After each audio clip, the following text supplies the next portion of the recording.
18절로 24절의 말씀입니다. 오늘 은혜 받으실 하나님의 말씀은 출애굽기 20장 18절부터 24절까지의 말씀입니다. 구약성경 113쪽에 있습니다. 오늘 은혜 받으실 하나님의 말씀은 출애굽기 20장 18절부터 24절까지의 말씀입니다. 이 시간 다 같이 출애굽기 20장 18절부터 24절까지의 말씀을 합독하시겠습니다.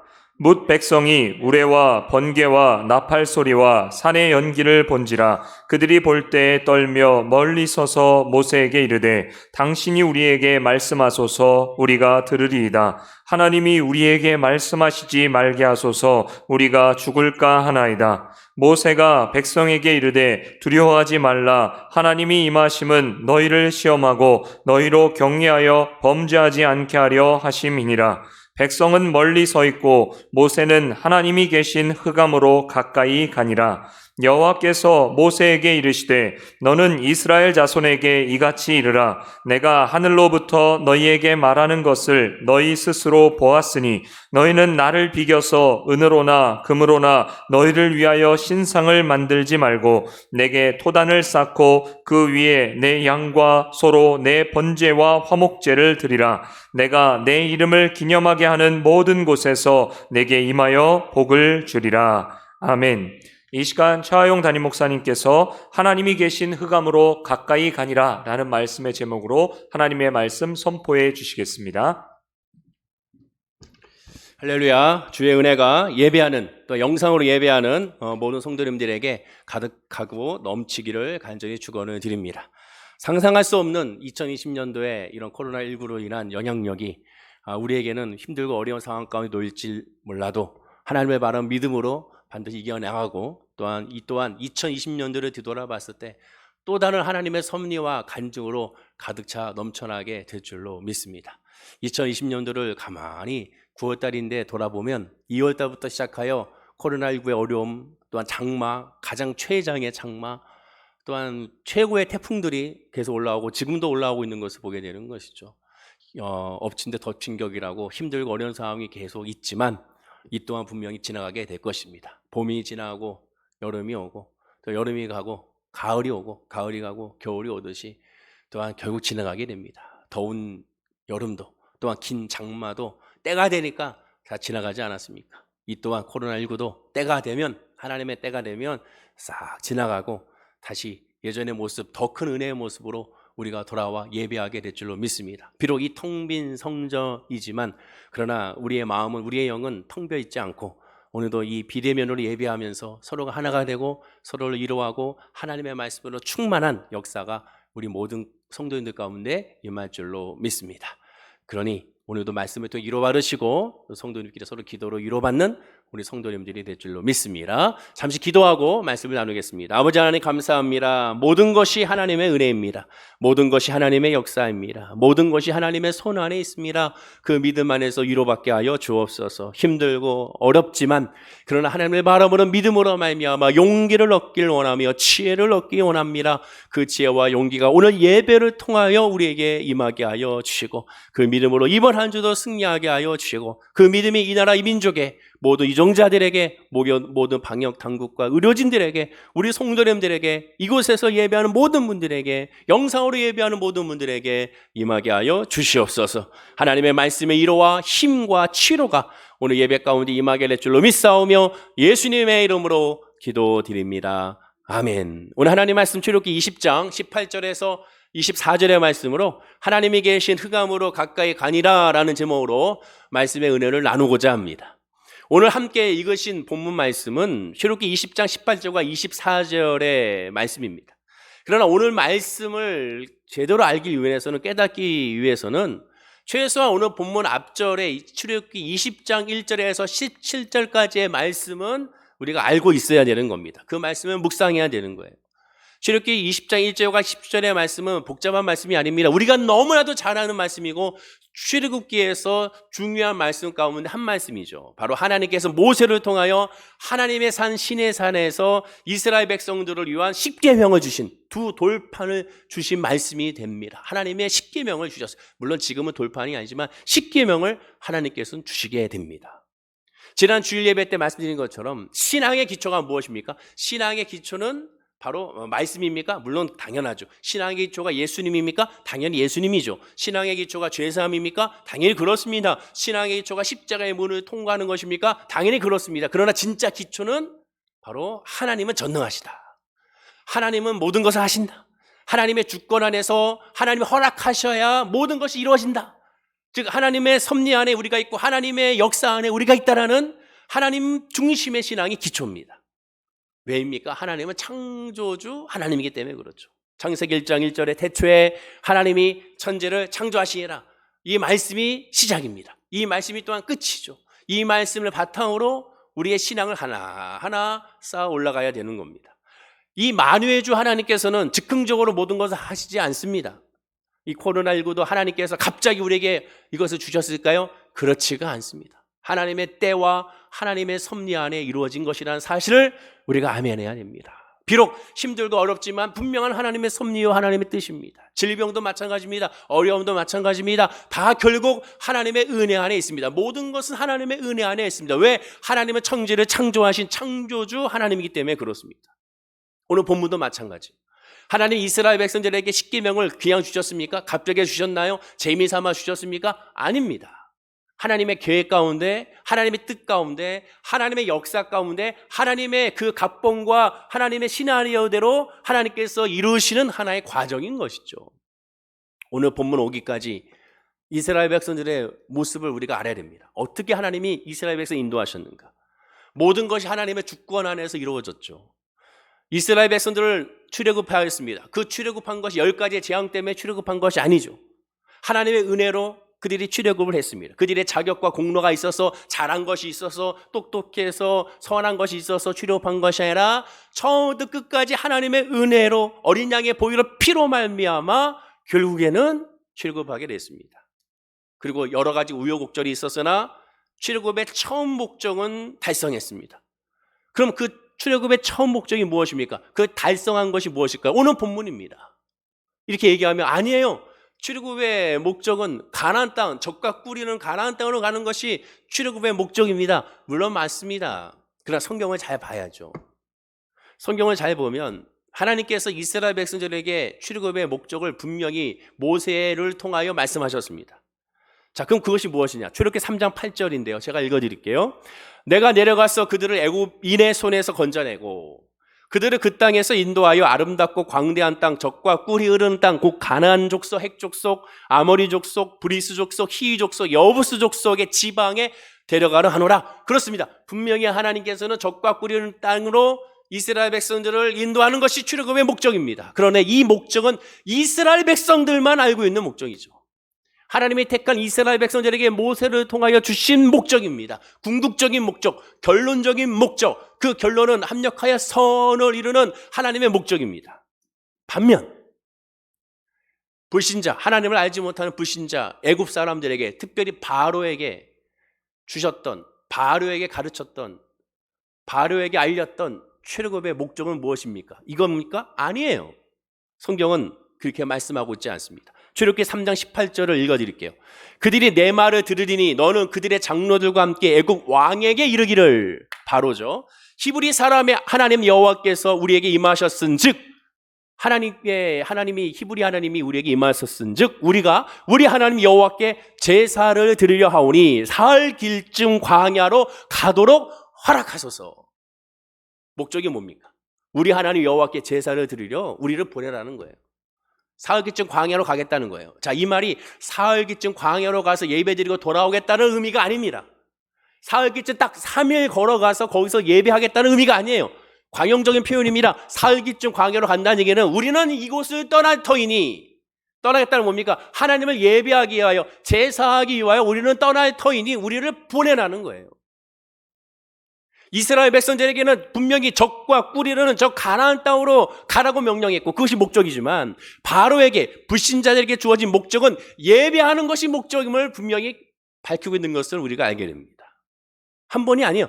여러 번 반복합니다. 출애굽기 5장 1절에도 그 후에 모세와 아론이 바로에게 가서 이스라엘 하나님 여호와께서 이렇게 말씀하시기를 내 백성을 보내라. 그러면 그들이 광야에서 내 앞에 절기를 지킬 것이라 하셨나이다.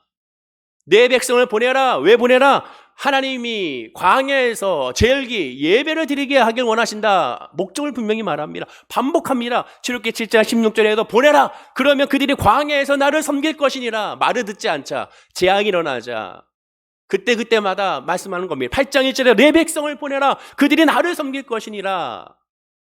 계속 반복되죠. 내 백성을 보내라. 그들이 나를 섬길 것이니라. 이 구절이 앞으로도 나옵니다. 8장 20절, 9장 1절, 9장 13절. 한마디로 얘기하면 재앙이 있을 때마다 재앙에서 회복될 때마다 계속 바로에게 말하는 겁니다. 보내라. 왜? 하나님을 예배하는 것이 하나님의 목적이다.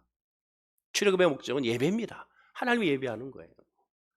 다른 것이 아닙니다. 적과 꿀이는 가나안 땅에서 잘 먹고 잘 사는 목적이 아니라 먼저의 목적은 예배입니다. 궁극적인 목적은 예배예요. 신앙의 목적은 뭡니까? 먼저는 예배예요. 예배.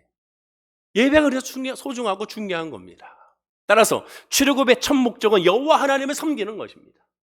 그러면 출애굽의 최종 목적은 뭡니까? 여호와 하나님을 섬기는 약속의 땅으로 가서 그곳에서 여호와를 섬기는 것이죠. 결국 여호와를 섬기는데 하나님이 지시할 땅으로 가서 여호와를 섬기는 것입니다. 그것이 하나님의 뜻이죠. 그것이 출애굽의 목적입니다. 오늘 본문은 바로 그 첫 번째 목적, 여호와 하나님을 예배하는 목적, 그 목적이 이루어지는 순간입니다. 모세만이 아니라 이스라엘 백성 모두가 하나님을 섬길 때가 오늘 본문입니다. 그 약속의 말씀, 바로에게 얘기했던 그 예배하러 간다, 광야에서 예배하러 간다, 그 말씀이 이루어지는 말씀이 오늘 본문입니다. 그래서 그 어떠한 말씀보다 앞에 있는 십계명도 중요하지만 제가 바라봤을 때 십계명보다 더 중요한 말씀이 바로 오늘 본문입니다. 하나님의 약속이 이루어지는 순간이거든요. 또 하나님을 섬기기 위해 하나님의 말씀을 듣는 때가 오늘 본문입니다. 여러분, 오늘 본문은 놀라운 말씀입니다. 하나님이 이스라엘 백성들을 만나시겠다는 거거든요. 예배를 받겠다는 거거든요. 또한 이스라엘 백성을 하나님이 만난다는 것은 400년 동안 하나님은 그들에게 아무런 말씀도 주지 않았습니다. 그런데 지금 만나겠다는 거예요. 음성을 주시겠다는 거예요. 너희들의 예배를 받겠다는 겁니다. 그러니 얼마나 놀라운 때입니까? 사도 바울이 고백했던 것처럼 고린도후서 6장 2절에 이르시되 내가 은혜 베풀 때 너에게 듣고 구원의 날에 너를 도왔다 하셨으니 정확하게 지금 이스라엘 백성과 똑같지 않습니까? 보라 지금은 은혜 많을 때요. 보라 지금은 구원의 나이로다. 지금이 구원의 때입니다. 지금이 예배의 때라는 거죠. 가장 소중한 때입니다. 그럼 얼마나 큰 은혜이며 얼마나 큰 감사하며 얼마나 큰 축복입니까? 춤추며 소고치며 비파와 함께 여호와 하나님을 찬양할 때라는 것이죠.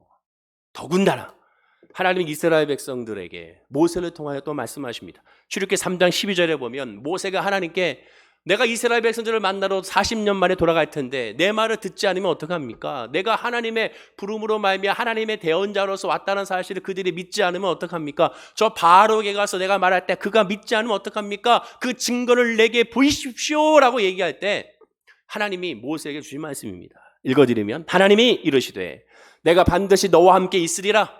내가 그 백성을 애굽에서 인도하여 낸 후에 너희가 이 산에서 하나님을 섬기리니 이것이 내가 너를 보낸 증거니라. 이건 놀라운 말씀이죠. 증거. 하나님이 나를 보내서 증거를 얘기할 때 우리가 일방적으로 생각하는 증거는 뭡니까? 기적이에요. 지팡이가 뱀이 되는 거. 이게 무슨 의미가 있겠습니까? 우리가 생각하는 그런 증거를 바랍니다. 그런데 지금 하나님 뭐라고 얘기해요? 증거. 내가 너를 보낸 증거를 기적을 얘기하는 것이 아니에요. 내가 너를 보낸 기적이 어떠한 신유의 은사를 얘기하는 것이 아닙니다. 내가 너를 부른 그 기적이 어떠한 환경의 변화를 말하는 것이 아니에요.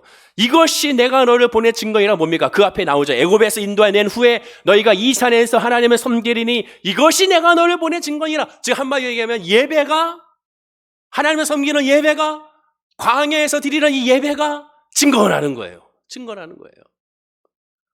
믿는 사람은 하나님이 전능하시는 거 믿는 사람은 예배가 증거입니다. 비대면 예배를 드린다고 속상하지만 가만히 생각해보면 이것도 얼마나 큰 은혜입니까? 과학에 발전되지 않았다면 발달되지 않았더라면 이렇게 예배 드릴 수도 없어요. 인터넷이 발달되지 않았다면 예배드릴 수 없습니다. 우리나라가 IT 강국이 아니면 이렇게 예배드릴 수가 없어요. 유튜브로 예배드릴 수 없어요. 실시간으로 예배드릴 수 없어요. 인터넷이 빠르지 않기 때문에 버벅거리 때문에 예배드릴 수가 없습니다. 제가 군에 있을 때 예배드리지 못하게 했을 때 혼자 예배드렸을 때 생각해 보면 그때 생각하면 얼마나 감사한지. 그때는 그런 게 못 드리잖아요. 그냥 혼자서 예배드렸어요. 아무도 없는 성전에서 혼자서 찬양하고 눈물로 예배드렸던 기억이 납니다. 근데 가만히 생각해보면 야, 너 혼자 예배드리는 것이 아니지 않느냐. 장로님들이 여기 앉아 계시고 우리 권사님이 앉아 계시고 우리 교육자님들은 앉아 있지 않습니까? 또한 이 영상으로 말미암아 비대면이지만 지금 이 시간 실시간으로 우리 성도님들 함께 예배하고 있지 않습니까? 눈에 보이지 않지만 함께 하고 있는 것이죠. 얼마나 큰 은혜입니까?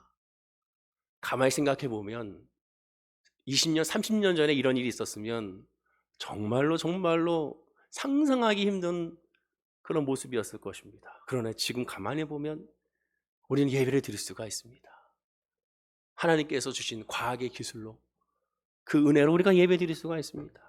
즉 예배, 여호와 하나님 섬기는 것, 이것이 증거이니까 그 증거로 우리가 나가야 되는 것이죠. 증거, 여호와를 섬기는 예배가 중심입니다. 그래서 예배를 드리는 것이 너무나 소중한 거예요. 예배가 신앙의 척도일 수밖에 없는 거예요. 예배란 이스라엘 백성들에게 출애굽의 증거요, 언약의 증거요, 약속하셨잖아요. 광야에서 예비하리라, 약속의 증거요, 함께 하심의 증거입니다. 내가 너와 함께 한다는 증거입니다. 그러니 지금 오늘 본문에 이것은 세 가지 증거가 동시에 이루어지는 축제의 장면이 될 수밖에 없는 거예요. 하나님은 이스라엘 백성들의 예배를 받으시고 저와 여러분들이 예배를 받으시고 이 시간에 우리의 예배를 받기 원하십니다. 왜? 하나님은 이를 위하여 인간을 창조하셨고 세상을 창조했기 때문에 그렇죠. 착각하지 마십시오. 내가 태어난 것은 사랑받기 위해 태어난 것이 아니에요. 그것이 먼저가 아니에요. 여러분, 내가 사랑받기 위해 태어난 존재가 먼저가 아니에요. 하나님을 예배하는 존재가 우리가 먼저입니다. 창조의 목적이 그래요. 제 말이 아니에요. 이사야 43장 21절입니다. 한번 읽어볼까요? 자, 시작. 이 백성은 내가 나를 위하여 지었나니 나를 찬송하게 하려 함이니라.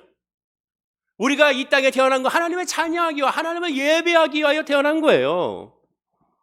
잘 먹고 잘 살기 위한 먼저가 아니라 내가 사랑받기 위한 존재가 먼저가 아닙니다.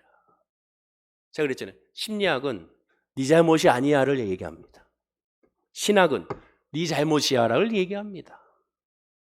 심리학은 너는 사랑받는 존재야를 얘기합니다. 신학은 너는 사랑받는 존재가 아니라 너는 하나님 앞에 사랑해야 될 존재라고 얘기합니다. 예배하는 존재라는 것이죠. 그것이 바뀌면 안 됩니다. 자, 그럼 하나님께서 이스라엘 백성들을 이 광야에서 오늘 본문에 이제 예배하고 만나게 원하셨습니다. 그러면 하나님께서는 그냥 만나시는 것이 아니에요. 성경을 보면 하나님께서 얼마나 철저하게 준비했는지를 알 수가 있습니다. 하나님 이스라엘 백성을 만나기 위하여 400년 만에 그들의 예배를 받기 위하여 하나님의 철저하게 모세를 통하여 말씀하십니다. 세 가지의 지시를 하십니다. 그 지시할 때 어떻게 하셨는지 한번 보십시오. 출애굽기 19장 1절 2절에 이렇게 시작이 됩니다. 이스라엘 자손이 애굽 땅을 떠난 지 3개월이 되던 날 그들이 시내 광야에 이르리라. 그들이 르비딤을 떠나 시내 광야에 이르러 그 광야에서 장막을 치되 이스라엘이 거기 산 앞에 장막을 치니라.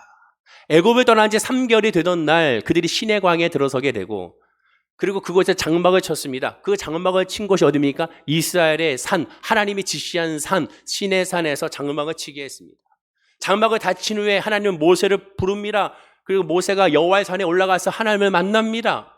그러면서 하나님은 세 가지의 말씀으로 이스라엘 백성들에게 전하라고 말합니다. 그럼 그 세 가지의 말씀이 무엇이냐? 첫째는 언약을 말합니다. 언약을 재확인했어요.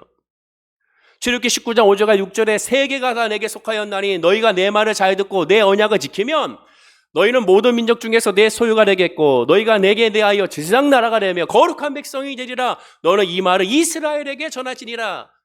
하나님께서 먼저 준비시킨 것은 말씀을 재확인하는 겁니다. 하나님의 약속의 말씀을 재확인하는 겁니다.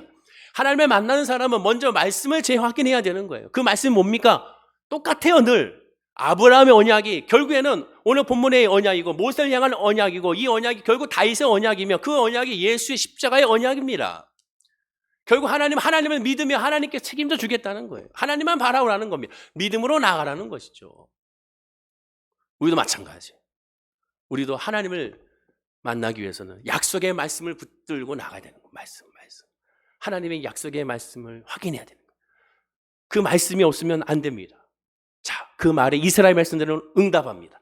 19장 8절에 백성이 일제히 응답하여 이르되, 한번 생각해 보십시오. 일제히 다 같이 응답하여 이르되, 한꺼번에 응답하여 이르되, 여호와께서 명령하신 대로 우리가 다 행하리이다. 모세가 백성의 말 여호와께 전하매 여호와께서 명령하신 대로 우리가 다 행하겠습니다라고 200만의 이스라엘 백성들이 화답하고 있습니다. 아멘하고 있습니다. 얼마나 아름답습니까? 두 번째, 하나님은 이스라엘 백성을 만나기 위하여 두 번째로 말씀하십니다. 성결하라. 출애굽기 19장 10절에 여호와께서 모세에게 이르시되 너는 백성에게로 가서 오늘과 내일 그들을 성결하게 하며 그들에게 옷을 빨게 하고. 그럼 왜 하나님은 성결하게 하라고 명령하실까요? 그들이 지저분해서 광야에 3개월 동안 지나왔으니까 냄새나니까, 옷이 더러워지니까, 옷이 또한 엉망진창이니까, 그러니까 하나님께서 씻으라고 한 것입니까? 아닙니다. 출애굽기 19장 11절에 답인 성경에 다 나와요. 11절에 말합니다. 읽어볼까요? 자, 시작. 준비하게 하여 셋째 날을 기다리게 하라. 이는 셋째 날에 나 여호와가 온 백성의 목전에서 시내산에 강림할 것임이니. 야, 이거 놀라운 말씀이죠. 나 여호와가 온 백성의 목전에서, 온 백성의 목전이에요. 모세의 목전이 아니에요. 한 사람을 만나겠다는 거 아니에요. 지금 하나님은 다 만나겠다는 거. 200만 너희들을 다 만나겠다. 어떻게? 너희들을 목전에서 만나겠다. 내 눈앞에서 하나님 만나겠다는 거예요. 내 눈앞에서 내가 너희들을 만나기 원한다. 이스라엘 백성들을 만나고 너희들이 예배를 받기 원한다. 시내산에 강림할 것이다 라고 말씀하기를 하나님께서 만나겠다는 겁니다. 그러니 성결하는, 왜? 죄가 있으면 안 되겠대. 죄를 씻어야 되거든요. 성령 충만 어떻게 됩니까? 우리가 죄 씻음을 받아야 성령 충만 받아서, 하나님은 거룩한 분이기 때문에.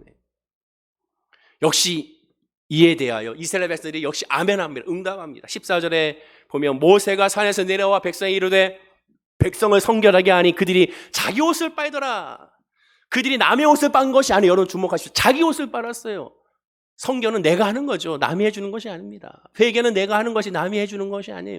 예배는 내가 드리는 것이 남이 예배를 드려주는 것이 아니에요. 나 대신 드려줘, 나 대신 헌금해줘, 나 대신 기도해줘가 아닙니다. 내가 자기 옷을 내가 빨아야 되는 거예요. 내가 하나님 앞에 나가야 되는 것이죠. 그리고 세 번째, 하나님은 만나기 위해 세 번째로 말씀하십니다. 경계를 침범하지 말라는 거예요. 경계는 뭐? 구별됨을 침범하지 말라는 겁니다. 아담과 하와에게 하나님께서 주셨지 않습니까? 모든 동상나무의 실과를 먹되 생명나무 선악과는 먹지 말라. 경계입니다. 경계. 하나님의 주권을 넘지 말라는 거예요. 하나님이 하시는 것에 넘지 말라는 겁니다. 이 코로나19로 말미암아 우리가 알아야 될 것은 그 하나님의 절대적인 주권, 그 경계를 하나님 앞에 구해야 되는 거예요. 그리고 내가 해야 될 것이 무엇인지를 구해야 되는 겁니다. 넘어서면 안 되는 거죠. 오늘날 안타깝게 넘어서는 분들이 있기 때문에 더 큰 문제가 발생하는 것을 보게 됩니다. 출애굽기 19장 12절에 하나님 말씀합니다. 너는 백성을 위하여, 누구를 위하여? 백성을 위하여. 하나님을 위한 것이 아니에요.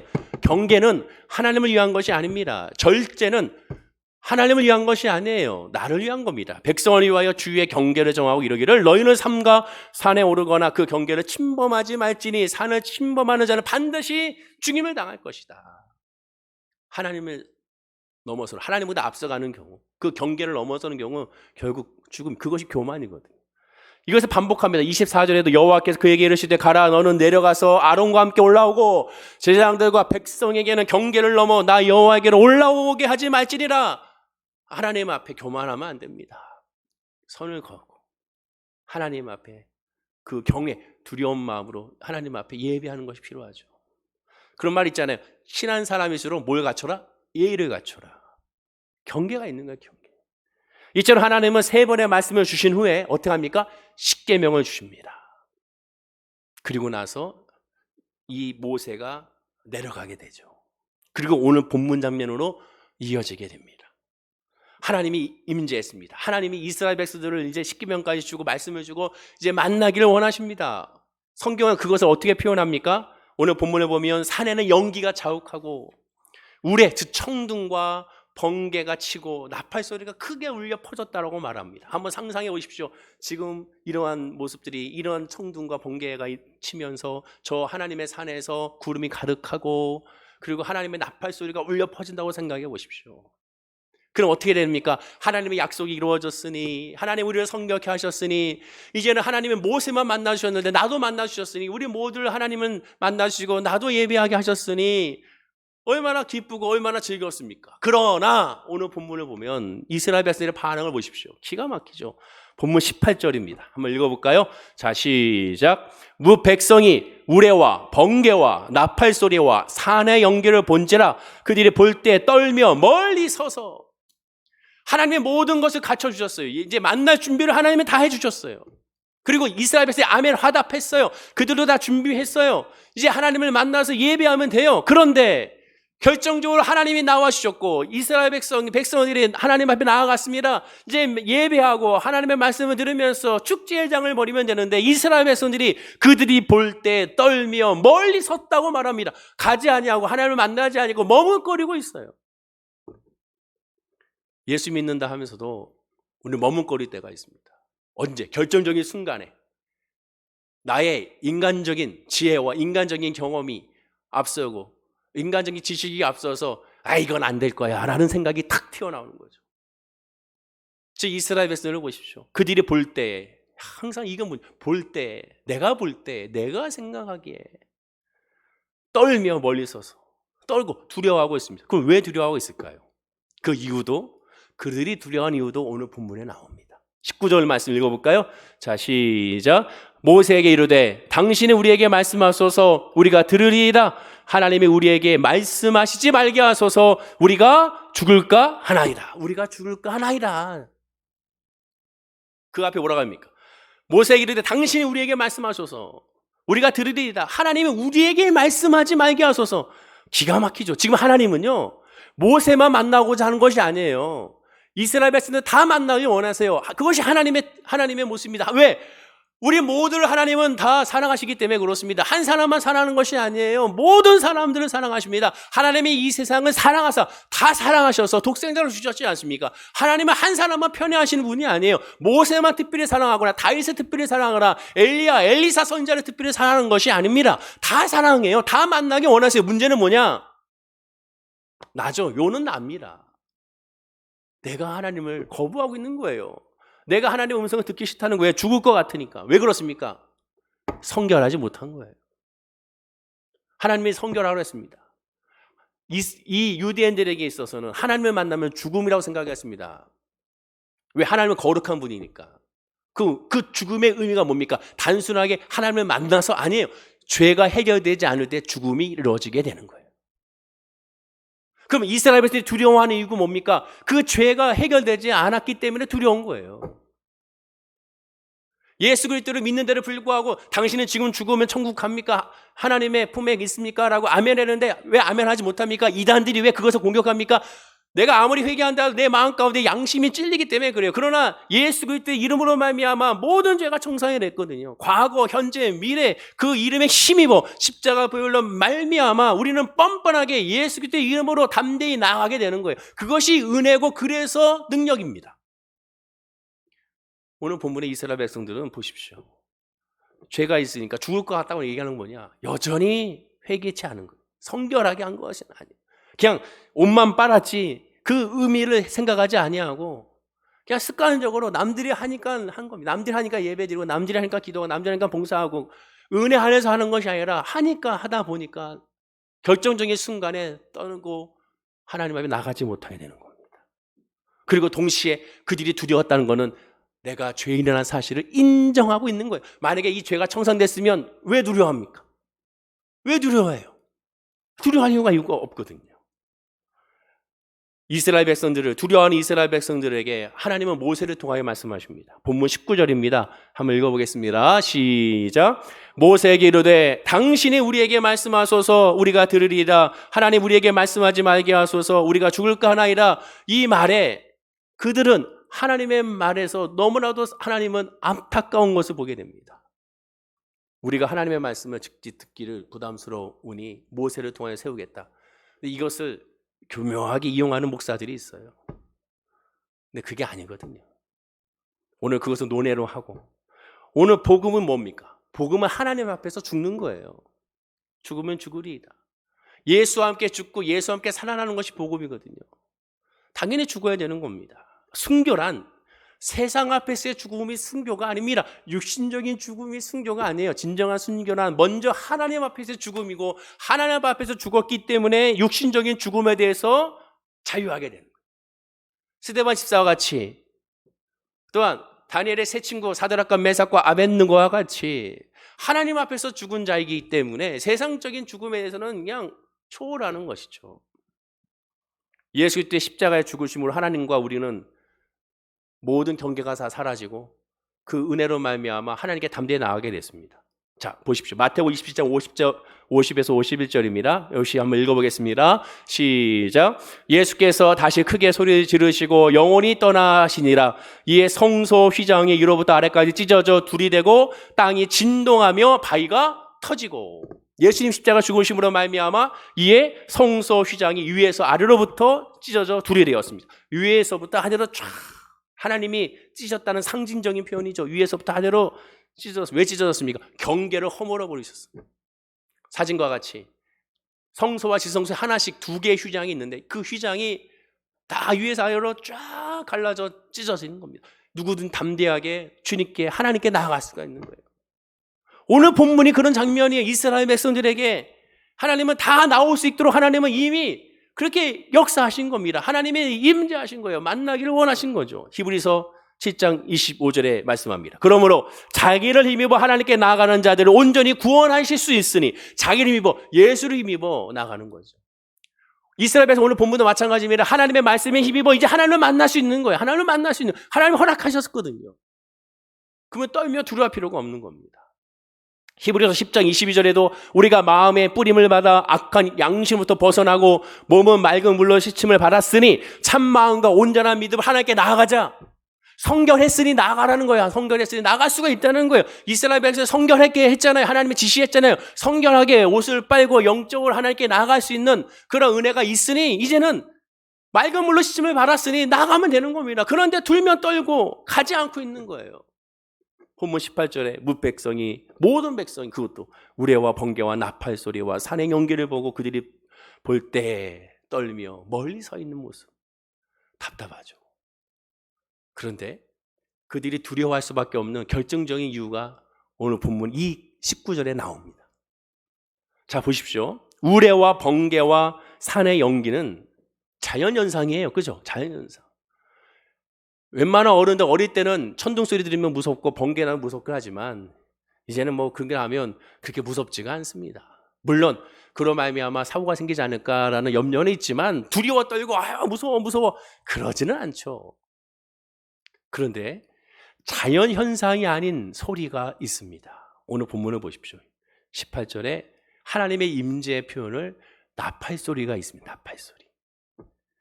하나님의 임재에 자연성에 있는 것이 아니라 나팔 소리가 있어요. 이스라엘 백성들이 두려워 떨었던 이유 중에 하나가 뭐냐? 이 나팔 소리입니다. 유대인들에게 있어서의 나팔은 크게 두 가지가 있습니다. 하나는 양강나팔, 즉 양뿔로 만든 그런 나팔, 양강나팔. 또 하나는 은나팔, 제사장 둘이서 항상 이걸 불게 되어 있는데 이것은 쇼파르라는 히브리어로 사용해서 나팔을 불 때는 회개를 촉구하거나 공동체의 질서를 유지할 때, 즉 전진, 모여, 또한 멈춰라고 할 때 이 나팔을 불게 되어 있습니다.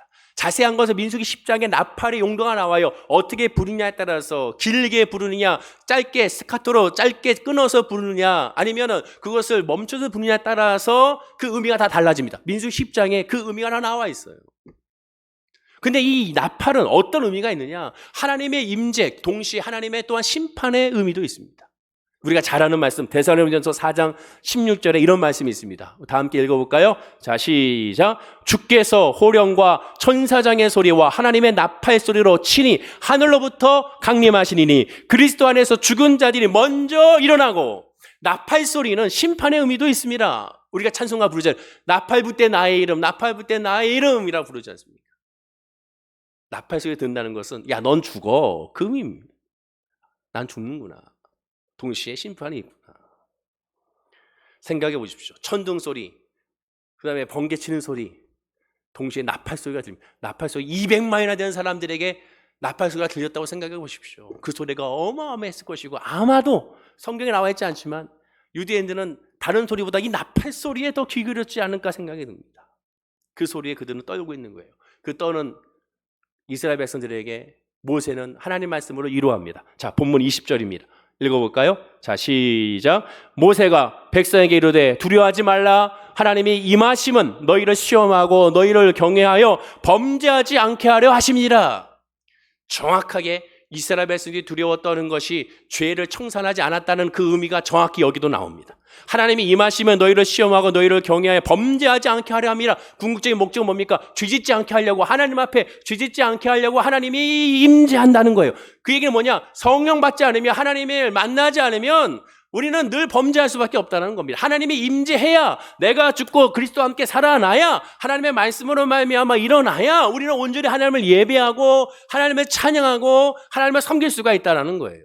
하나님을 임하셔야 경외할 수 있습니다. 하나님이 임해야 예배할 수 있어요. 하나님이 임해야 죄짓지 않을 수가 있습니다. 그러니 하나님의 임하는 것을 바라봐야죠. 모세는 이 말을 이스라엘 백성들이 한 후 그가 행동으로 보입니다. 본문 21절, 오늘 핵심적인 말씀이죠. 읽어보겠습니다. 시작. 백성은 멀리 서 있고 모세는 하나님이 계신 흑암으로 가까이 가니라. 백성은 멀리 서 있는데 이 말을 하고 모세는 하나님이 계신 흑암으로 들어갔습니다. 하나님이 계신 흑암, 깜깜한 그 흑암 가운데 하나님의 임재가 있는 곳으로 갔다는 거예요. 자, 그런데 여러분 보십시오. 자, 이 성경은 참 놀라운 게 굉장히 이상하지 않습니까? 하나님의 임재를 흑암으로 표현하고 있습니다. 흑암이 뭐예요? 캄캄한 거죠. 암흑을 말하죠. 아무것도 안 보이는 것을 말합니다. 그런데 보통 하나님을 상징할 때 흑암이라는 표현을 볼 수가 없습니다. 캄캄한, 하나님의 어둠이 계시는 것인가 이렇게 생각할 수 있잖아요. 어둠은 보통 사탄을 우리가 상징하지 않습니까? 그런데 지금은 어둠을 얘기합니다. 보통 사도 바울이 사도행전 9장에서 예수님을 만날 때, 다메섹 도상에서 만날 때 어떻게 만납니까? 빛이, 그리스도의 빛이, 환한 빛이, 눈을 뜰 수 없는 그 빛이 비추어서 그 빛과 함께 주의 음성이 들려 사울아 사울아라고 하나님 부르시는 것을 보게 되죠. 빛입니다. 즉 하나님의 임재를, 하나님을 표현할 때 희고 밝고 눈부시는 것을 보통 상징적으로 말하죠. 영화에서나 애니메이션에 보면 그래서 빛이 비추는 것을 얘기하고, 지나가다가 구름 가운데 빛이 비추면 야, 하나님의 임재가 있는 것 같다고 생각하고, 어떠한 빛이 나에게 비치게 되면 그것으로 말미암아 하나님의 나를 비춰주는 것 같다고 얘기하지 않습니까? 그런데 오늘 보면 흑암이라고 표현하고 있습니다. 무슨 뜻입니까? 하나님의 임재란 눈에 보이는 빛이 중요한 것이 아니라, 캄캄이 중요한 것이 아니라, 환경이 중요한 것이 아니라, 눈에 보이는 것이 중요한 것이 아니라 하나님이 계시냐 계시지 않느냐가 중요하다는 거예요. 본문 22절에 여호와께서 모세에게 이르시되 너는 이스라엘 자손에게 이같이 이르라. 내가 하늘로부터 너에게 말하는 것은 너희 스스로 보았으니라고 말합니다. 동시에 하나님께서 말씀하시되 내가 하늘에서 너희에게 말하는 것 너희가 스스로 보았다고 말합니다. 말하는 것을 보았다. 이상하죠? 말하는 것을 어떻게 합니까? 정확한 문법으로 보면 말하는 것을 보았다 아니라 들었다라고 해야 됩니다. 그런데 하나님은 너희가 말하는 것을 보았다라고 말합니다. 들었다고 하는 것이 아니라 보았다고 말합니다. 왜 그렇습니까? 그 이유는 무엇입니까? 그 이유는 환경이 중요한 것이 아니라 바로 하나님 자체가 중요하다는 거예요. 특별히 하나님께서 들었다 아니라 보았다 한 것은 바로 앞에 있는 구절과 연결됩니다. 십계명의 두 번째 계명이 뭡니까? 4절을 역시 한번 읽어볼까요? 4절입니다. 시작. 너를 위하여 새긴 우상을 만들지 말고 또 위로 하늘에 있는 것이나 아래로 땅에 있는 것이나 땅 아래 물속에 있는 것에 어떤 형상도 만들지 말며. 하나님의 형상이 안신하는 거예요. 즉 하나님을 보려고 하지 말라는 겁니다. 눈에 보이는 내 가시적인 눈으로 하나님을 보길 원합니다가 그것이 아니라는 거예요. 요한복음 4장 24절에 하나님은 영이시니 예배하는 자가 영과 진리로 예배할지니라. 하나님은 영이라고 합니다. 영은 보이는 것이 아니에요. 우리의 눈에 보이는 것이 아니에요. 하나님의 말씀 자체가 바로 영이고 그 말씀이 바로 육신이 되어 이 땅에 오신 분이 예수 그리스도고, 예수 그리스도께서 다시 하나님께서 부르셔서 죽고 부활하심으로 말미암아 우리에게 보내신 보혜사 성령이며 그 성령은 결국 말씀을 우리에게 역사하시는 하나님의 영이지 않습니까? 즉 하나님의 있는 곳, 하나님의 임재가 있는 곳은 우리가 주님을 만나고 듣고 깨닫는 것이라는 겁니다. 하나님을 보려고 하는 것이 아니라 그래서 하나님을 들으려야 되는 거예요. 예배의 중요한 것은 뭡니까? 그래서 듣는 거잖아요. 듣는 거. 하나님의 말씀을 듣는 거. 하나님의 말씀을 묵상하는 거. 읽어서 듣는 것이 중요하죠. 그리고 하나님을 만나고 하나님을 깨달으면 어떤 역사가 나타납니까? 자, 이제 하나님 만나고 나면 어떻게 이어집니까? 하나님의 계시는 것을 본 사람, 하나님 계시는 것을 들은 사람, 그 말씀을 묵상하고 하나님 만난 사람은 어떻게 이어집니까? 본문 23절과 24절로 이어집니다. 나의 말을 듣는 자, 나를 본 자는 이렇게 이어지죠. 역시 읽어보겠습니다. 시작.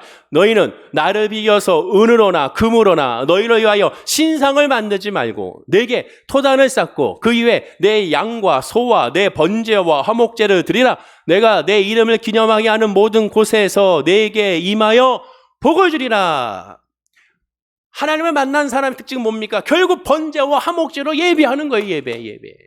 토단을 쌓고, 토단, 흙으로 쌓은 제단, 화려한 것이 아니라 지금 있는 그 자리에서 하나님을 예배하는 것을 의미합니다.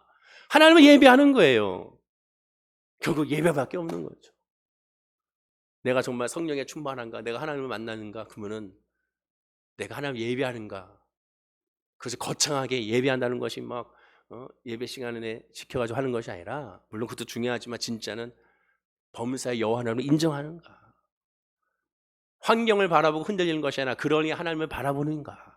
그러니 하나님께 부르짖는가? 그것이 중요한 것입니다. 번제는 죄사함이고 화목제는 하나님과 인간의 화목이잖아요. 그리고 하나님의 사랑과 이웃 사랑을 드러내는 것이지 않습니까? 그것이 우리에게 이어져야 되는 거예요. 더군다나 분명히 말합니다. 성경을 잘 보십시오. 내 양과 소로 내 번제와 화목제를 드리라. 우리의 양과 우리의 소가 아니고 우리의 번제와 우리의 화목제가 아닙니다. 어떤 분들 말합니다. 구약의 하나님은 공동체 하나님, 한 사람을 통해 역사하신 하나님, 그렇지가 않습니다. 보십시오. 하나님은 한 사람 한 사람을 만나고 한 사람 한 사람을 예배하기를 원하시고 한 사람 한 사람의 기도를 듣기 원하십니다. 그러나 이스라엘 백성들이 거부한 거예요. 그들이 거부한 거예요. 내 양과 소입니다. 내 번제와 내 화목제요. 하나님은 지극히 나의 기도와 나의 예배를 받기 원하시는 겁니다. 그리고 역시 반복적으로 말합니다. 본문 24절에 내가 내 이름을 기념하게 하는 모든 곳에서 내게 임하여 복을 주리라. 결국 하나님의 언약을 주신 말씀을 또 확인하는 거예요. 결국 같은 말씀이지 않습니까? 하나님을 섬기면 하나님께 복을 주리라. 환경을 바라보는 것이 아니라 하나님을 의지해라. 복을 받고 나서 하나님을 섬기는 것이 아니라 하나님을 섬겼을 때 하나님의 복이 임함을 깨닫게 되는 것이죠. 흑암 가운데 말씀하신 하나님, 눈에 보이도 눈에 보이지 않든 중요한 것은 그것이 아니라 하나님이 지금 나와 함께 하고 있다는 그 사실을 깨닫고 그 믿음으로 예배하는 것이 가장 중요한 겁니다. 재밌는 것은 우리가 하나님에 대한 두려움이 드는 까닭이 무엇입니까? 하나님이 보이지 않아서 그렇죠. 동시에 하나님을 두려워하지 않는 사람의 이유가 뭡니까? 역시 하나님이 눈에 보이지 않으니 하나님을 두려워하지 않습니다. 오늘 본문의 시내산에 모인 이스라엘 백성들이나 지금 우리나라 다 마찬가지예요. 다르지가 않습니다. 똑같이 우리 안에는 흑암입니다. 지금 이스라엘 백성이 보는 건 흑암이에요. 우리도 이 코로나19로 말미암아 우리의 눈에 보이는 것은 흑암입니다. 코로나19로 말미암아 경제 지표는 내년은 더 힘들다고 합니다. 지금 재난지원금 때문에 또한 분열이 일어나려고 합니다. 다 줘야 된다? 아닙니다. 특정한 사람만 소상공인 같은 어려운 사람만 줘야 된다. 눈으로 보게 되면 흑암밖에 없습니다. 미래가 예측되어 있지 않아요. 2020년대 누가 이런 일이 있지 누가 상상했겠습니까? 어떤 사람이 말할 수 있겠습니까? 참 그래도 안타까운 것은 태풍이 온다는 소식이 들려도 결국 피해는 일어나는 것을 보게 돼요. 태풍이 온다, 강하게 온다고 했는데 여러분 인터넷 댓글 보십시오. 기상청을 구라청이라고 말하면서 에이 또 거짓말. 하나님이 그렇게 말씀했는데도 불구하고 우리는 여전히 에이 거짓말 하는 경우도 있지 않습니까? 하나님이 그렇게 주셨는데 흑암이라는 것에만 우리가 집중하고 있는 것을 보게 되죠. 눈에 보이든 눈에 보이지 않든 캄캄하더라도 정말 내일은 날 모르니까 그러니까 우리가 해야 될 것은 주님만 의지하는 겁니다. 어떤 사람 말하죠. 이스라엘 백성도 그런 사람 있지 않습니까? 미리암도 그랬고요. 어찌 너만 주의 종이냐? 어찌 너만 하나님을 대면하느냐? 사람들은 모세가 특별하다고 생각합니다. 모세는 특별히 하나님을 만나주셔서 똑같아요 우리랑. 모세도 하나님을 뵙지 못했습니다. 모세도 하나님의 음성으로 만났어요. 즉 이스라엘 백성들을 만나는 것과 똑같습니다. 불타는 떨기나무 가운데 음성으로 하나님을 만났습니다. 지금 똑같아요. 하나님께서 임재해서 천둥과 번개와 나팔 소리와 흑암으로 이스라엘 백성들을 모세처럼 만나기 원하시는데 그들이 거부하고 있는 겁니다. 그리고 흑암 가운데 말씀하시는 그 음성을 정리한 것이 뭡니까? 그것이 성경이잖아요. 성경.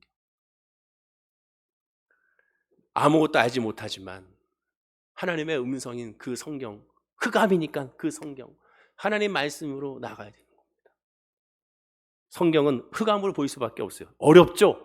재미가 없죠? 성경 재밌는 사람 있습니까? 저도 목사지만 죄송하지만 저도 성경 재밌지가 않습니다.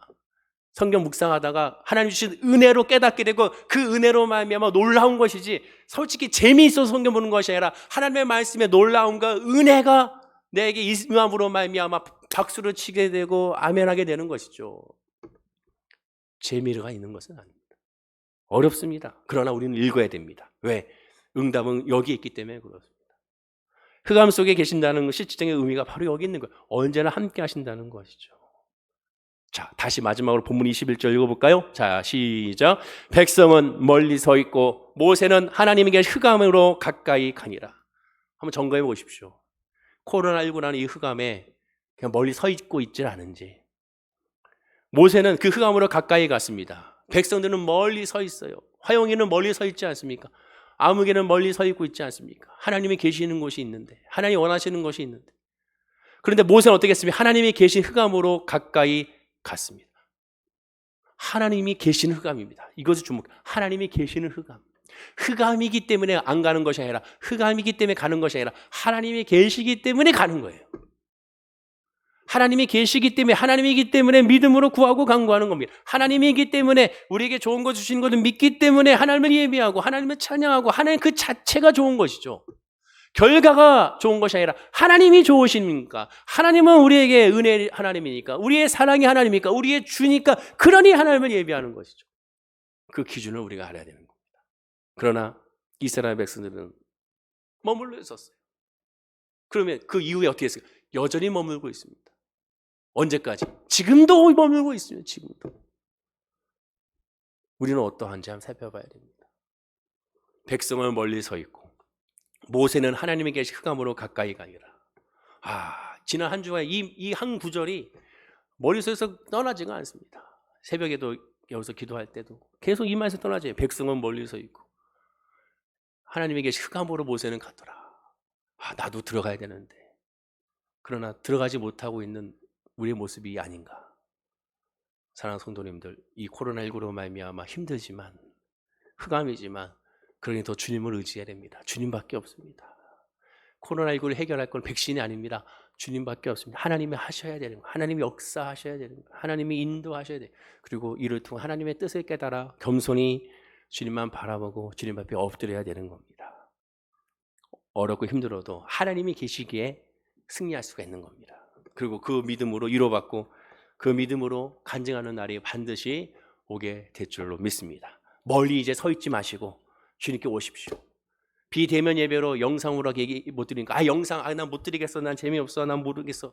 그러니 더 하나님의 말씀을 들으시고, 그러니 더 기도를 요청하고, 그러니 더 서로를 격려해주고 위로해주는 우리 성도님이 됐을 때 이 또한 분명히 지나가니까 곧 지나가고 나서 뒤돌아봤을 때 2020년도에 그 흑암 가운데 하나님의 이런 은혜가 있었지라고 분명히 우리는 간증하고 하나님을 찬양하게 될 줄로 믿습니다. 기도하겠습니다. 아버지 하나님 감사합니다. 지금 흑암 가운데 있다고 사람들은 말합니다. 코로나19의 흑암이 너무나도 암흑이라 출구가 보이지 않는다고 말하고 있습니다. 그러나 하나님이 계신 흑암인 줄로 믿습니다. 하나님이 계신 코로나19의 상황인 줄로 믿습니다. 하나님이 계신 문제와 질병과 어려움과 아픔이 된 줄로 믿습니다. 이 흑암에 우리가 대처할 것은 모세처럼 가까이 가는 모습이 우리에게 있게 하여 주옵소서.